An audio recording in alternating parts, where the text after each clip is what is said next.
What up guys, welcome back to the garage. Curly's over and he's messing with the EK. We got the injectors in. It's now running on a P28 with a jumper. He's putting a base map in it right now. I need to hook up a wideband, so I'm gonna throw a wideband in it. And we have a boost gauge that MaxpeedingRods actually sent with the kit. He needs a boost gauge in there so that he can see how much boost the car is making. And of course, we need a damn wideband on it so he can even tune it. Got the AC blasting. He was adjusting the idle, and then like big brain shit, bro. He goes and kicks the AC on, and then makes sure the idle's good with the AC on. Stuff I would have never thought about, you know what I mean?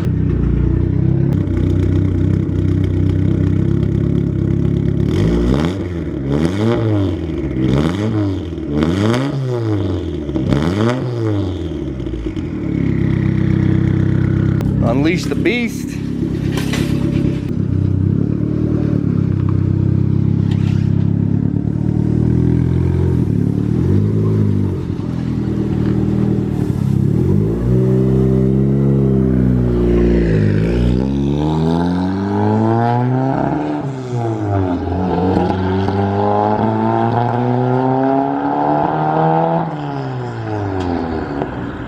Well, he's gonna take it around the block a couple of times, do what adjusting he can do for the time being. I'm an idiot, bro. I should have known he needs a wideband on it so he can even see the air fuel ratios. But he said he's gonna do what it is he can do right now, just to get, you know, some drivability in it. And then I think I'm gonna grab the wideband out of Khaki tomorrow so that I can at least just get it slapped down. I'm not gonna leave it in, just so you guys know I'm taking my wideband back, but he needs a wideband in there to at least tune it, you know what I'm saying? How's it feel? Like a single cam with a turbo on it? If you guys didn't know, Curly actually really likes single cams. That was your first car you tuned, right? Was a single cam? Yeah. It made some crazy amount of power or something? Well, I don't know what it made on high boost. Made 330, 300 torque on 60 pounds on 84. Oh yeah. And I had it on 43 pounds for like 6 months trying to blow it up. You had it on 43 pounds? Good lord. Was it stock block? Stock sleeve A6 with the crawler rods, wide spool piston, stock cam, stock head, spring retainers, and a 3582 with the forward facing I made when I first started making that. Huh. Sound like a beast ass single cam. don't try to make that much power on this. I don't think it would. It'd go pop. Stock block gang. The most I made on the stock one was the silver one we sold from the finish line. Made 457 and I forget how much torque. And that one was a stock block as well, stock C6. Stock block 457 on a single cam? That's nuts. What did Billy's make, the all motor one? Made 243. 243 all motor single cam. 165 torque. That's the one that from ASM Lexan. If you guys follow him on Instagram, he just recently auctioned it off or did a raffle giveaway with it. But His booster one we made 687 on 32 pounds. 687? Yeah. Damn. Full transmission. All-wheel drive? What else when it was front-wheel drive? Oh yeah. And then all-wheel drive was just street something we never put on the dyno. Yeah. But I did that on 32, 33 pounds. And then the most it's seen was 45 pounds when we cracked the block in half. 45 pounds cracked the block in half. That's crazy.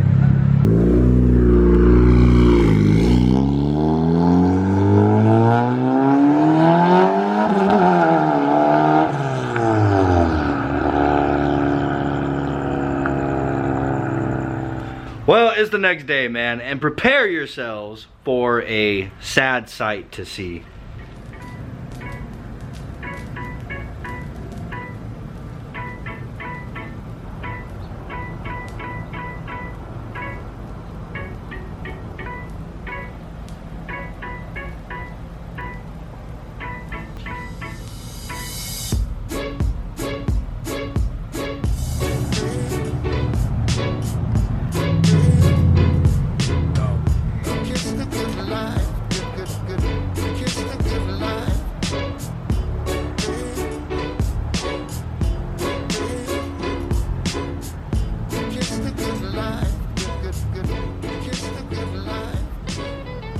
Yeah, that damn cheap ass car cover that I had covering Khaki wasn't doing a very good job, man. I went out there to go and pull the wideband off of it and realized that the car is just as filthy as it would have been if it was just sitting out there without a cover on it.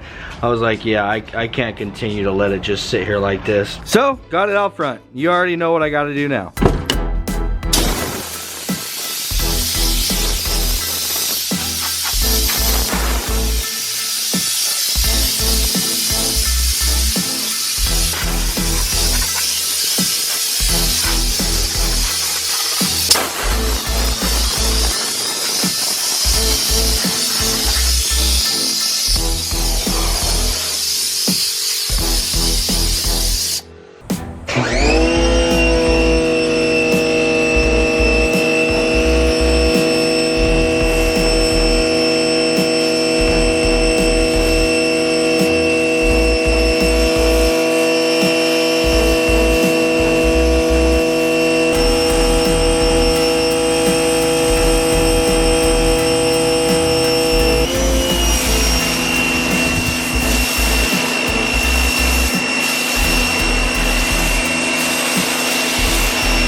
That feels good, man, really does, just to get this thing all cleaned up. It drives me nuts whenever I see this car in that condition. I mean, I still have a lot to do interior-wise. This thing's really freaking dusty. But I just don't have the time to do it today, man.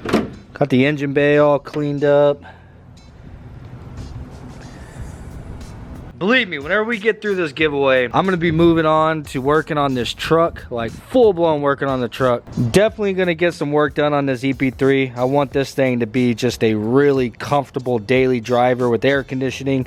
Probably gonna put nitrous on it, if not boost it. And I'm already in the works on getting something a little bit more competitive going on with Khaki. Basically, the truck is gonna be the fuck you vehicle. That's gonna be the one that I want to make me money. You know what I'm saying? Something competitive. We go out and do cash days type shit with or whatever. Khaki is always and forever gonna be the nitrous B series K killer car. And then of course I want to have the daily driver with air conditioning that I can say, bro, you can't even beat my daily. Why would I bring out any of my other vehicles?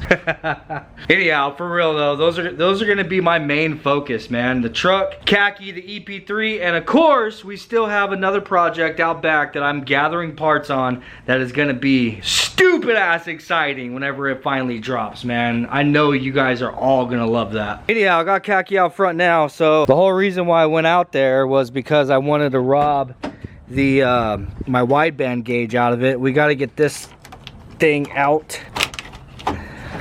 I really hate doing this. If I had the time, I would just order another one so we don't have to rip this out of Khaki. Just the thing is, it's not gonna get here fast enough, so. All right, well, I just talked to Curly and it turns out he actually has a wideband, like the sensor, or not the sensor, the gauge and the wiring harness and everything. The only thing he doesn't have is the actual sensor, you know, like the O2 wideband sensor. So instead of pulling that stuff off Khaki, I'm just gonna go grab a new one and we're gonna go to Dirty Dingo's.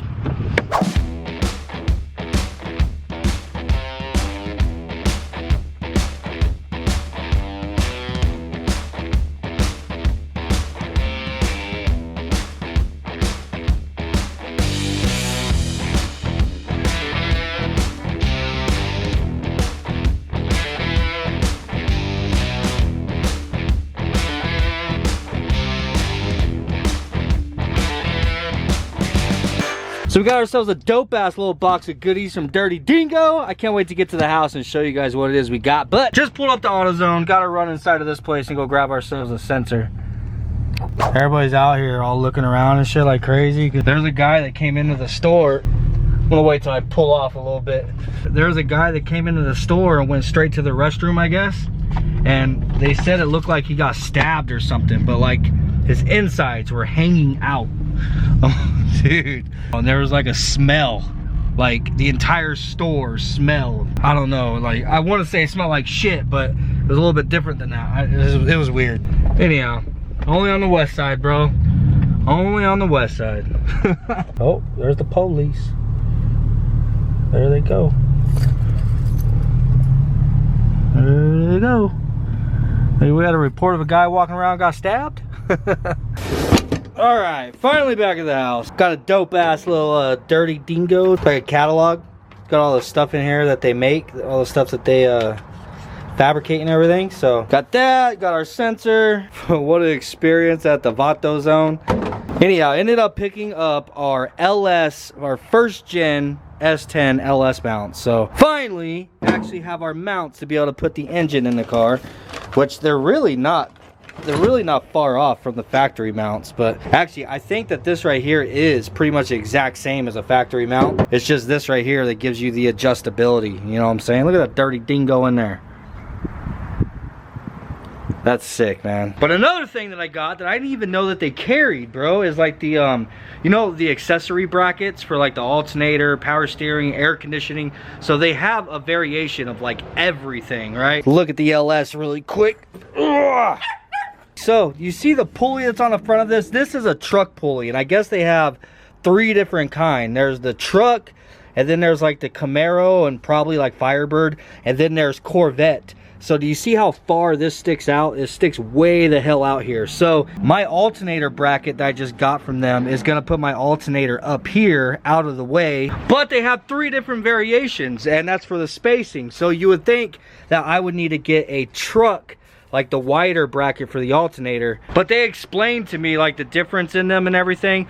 The thinnest, like the one that's gonna give you the most room, would be the Corvette. The Corvette 2008 Corvette water pump, I guess. I just learned all this. The pulley on it is a lot thinner, you know what I'm saying? So it's a lot closer to the engine. And then the Corvette setup not only has the water pump closer, but then the Corvette balancer is the closest one to the engine out of the 3 variations that you can get. So I went ahead and I got the Corvette bracket for the alternator. So that's important because that's where it's going to place the alternator belt, so that it actually lines up. But now, since I did that, I need to get a Corvette water pump, and then I'm also going to need to get the Corvette the water pump, the tensioner, and I need to get a Corvette balancer. But doing that is literally going to end up saving me like, I don't know, something like 3 to 4 inches. I mean, we're gonna cover all this again whenever we're actually installing the engine in the truck. But whenever it comes to having to fit a radiator and an intercooler right here, I'm gonna definitely want as much room as I could possibly get right here, you know what I'm saying? And 3 to 4 inches is probably gonna be huge. And that bracket is this right here. So there's 2 pieces. I believe that's the rear one, and then this is the front one for it. This is going to be the aftermarket bracket that bolts to the engine. That's going to give me my placement for mounting the alternator. And then of course it's got a little pulley. This is all the hardware and everything that you need, obviously. And then also they give you all the hardware for the engine mounts, dude, which is freaking dope, man. So now I don't have to like hunt all this stuff down. It just all comes with it. Huge shout out to Dirty Dingo for that, man. I'm not gonna lie, I was stoked to find out that they were local, because I had come across their brand already, like doing research and everything as far as mounts to get, and then I talked to a local guy here named Manny, the guy that came over before that has an S10 as well. He actually went with Dirty Dingo mounts for one of his S10 projects that he's doing an LS in. So I asked him like what he thought of them or whatever, and I was going to order a set. I actually already had Dirty Dingo mounts in my cart on Amazon.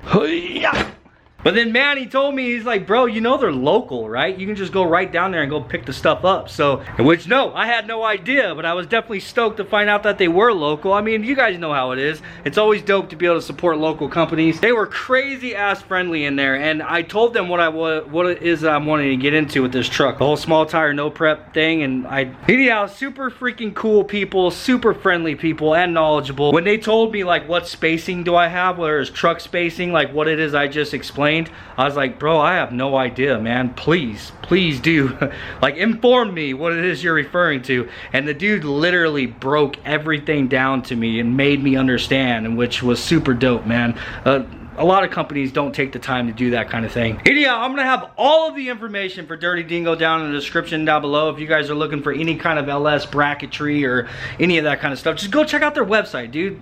Surf through it, see what they have. Who knows, they might have something that you need. And if you're local, you can go pick it up. But if you're not, they also have a website you can order from, and then they also have all their products on Amazon, which is a super dope, convenient thing because, I mean, we all have an Amazon account nowadays anyhow. All right, guys, well, I know today was a super short video.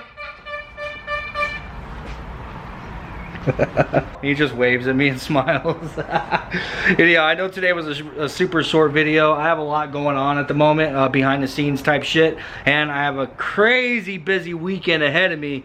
I want to try to get the booth cleaned up. You guys seen it's a freaking disaster out there. We're about to have another storm. I haven't even been able to get cleaned up from the first one we had. I need to get the sensor thrown on the EK. I think Curly's coming over tonight, so we can go and do some street tuning on this thing and actually drive it around, and he can, you know, do his boop boop boop. But yeah, guys, I hope you have an amazing freaking weekend, man. And don't forget, we only have a few days left. The 15th is coming up. Monday is your last day, bro. We have 3 days remaining. So make sure you get your entries for the car, man, because this is going to be your last chance. I think the elote man's picking on me. E46 tickets, I think, are about 75% sold, bro. So if you guys want to get entered for the E46, then you ought to do so while the giveaway is still live for the EK, because even a ticket for the E46 gets you 8 entries for the EK, man. Have a good weekend. Peace. What the hell is this? What the hell is this, man? I don't know. I'll see you guys Monday.